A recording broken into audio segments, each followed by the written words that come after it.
বিভিন্ন রকম কার্টুন প্রক্রিয়ায় এআই ব্যবহার করে বিভিন্ন রকমের হাস্যকর বিভিন্ন রকমের কোয়ালিটির ভিডিও তারা বানায়। কিন্তু কাল যখন আমি কিছু বাচ্চার কার্টুন টাইপের ভিডিও যখন আমি আমার বাড়ির একটা বাচ্চাকে যখন আমি দেখাচ্ছি, তখন উপস্থিত ছিল আমাদের বাড়ির সমস্ত পরিবারের লোক। সে মজা পাচ্ছিল, তাতে অনেক ভালো ভালো ভিডিও ছিল। যেমন ভিডিওটার কথা মনে আসছে যে হাল্কের একটা ভিডিও এখন সোশ্যাল মিডিয়ায় চলছে। ওর কিছু কন্টেন্ট ভালো আছে এবং তার ভিতরে দেখতে পাচ্ছি কিছু কন্টেন্টে বিভিন্ন রকমের বাজে ভাষায় সেই কন্টেন্টটা তারা বানাচ্ছে।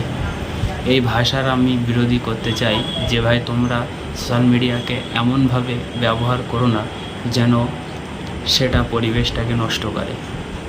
সেটা দেখে খুবই খারাপ লাগলো, এমন একটা বাজে ভাষা তার ভিতরে ছিল খিস্তি, যেটা আমার সপরিবারের সামনে হঠাৎ করে দেখছি সেটা বেরিয়ে এসছে।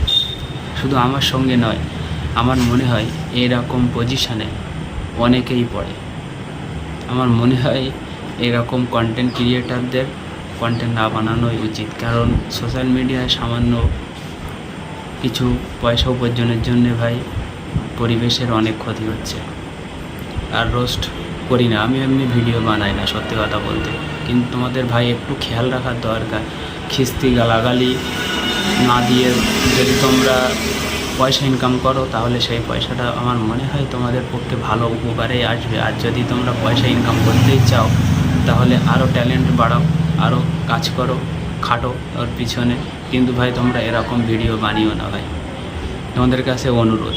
তোমাদের কাছে যদি মনে হয় যে এরকম ভিডিও বানিয়ে তোমাদের টাকা ইনকাম করতে হবে, তাহলে ভাই এটা তোমাদের ভুল ডিসিশান। তোমরা ভাই একটু ডিসিশানটা চেঞ্জ করো প্লিজ ভাই, তোমাদের কাছে হাত জোড় করে বলছি। তোমরা যারা এরকম কন্টেন্ট ক্রিয়েটার আছো যে বিভিন্ন রকমের খিস্তি গালাগালি অশ্লীল কথাবার্তা ব্যবহার করে ইনকাম করবা, তোমাদের কাছে অনুরোধ, আমার এই ভিডিওটা যাদের সঙ্গে এরকম ঘটনা ঘটেছে তারা একটু শেয়ার করবা, যাতে যারা বানায় তাদের চোখের সামনে যাতে এই ভিডিওটা পৌঁছয়, তাদের একটু জ্ঞান হওয়া উচিত। কারণ কালকে আমার এই অভিজ্ঞতাটা হয়েছে আমার সপরিবারের